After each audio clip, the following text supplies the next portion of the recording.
দুই স্বামী স্ত্রী একদিন বসে বসে গল্প করছিল।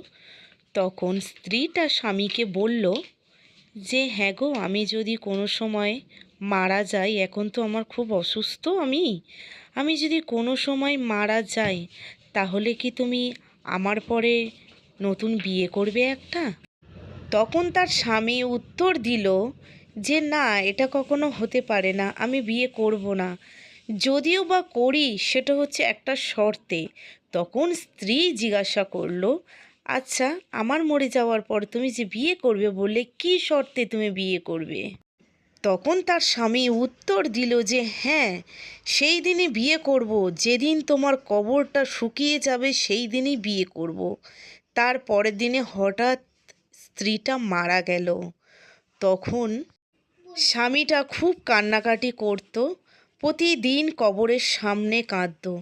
কাঁদতে কাঁদতে কাঁদতে কাঁদতে হঠাৎ একদিন কান্না শেষ হয়ে যাওয়ার পরে উনি বাড়ি ফিরছিল। স্বামীটা বাড়ি ফিরতে ফিরতে ওনার শালার সাথে দেখা। শালার হাতে ছিল একটা বালতি।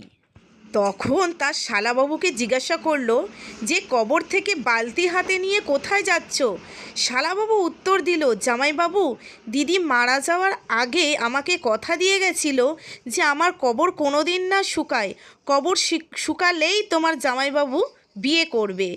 তাই এর থেকে আমরা কি শিখলাম? মেয়েরা সবাই সব ভাগ দিতে পারে, স্বামীর ভাগ কাউকেই দিতে পারে না।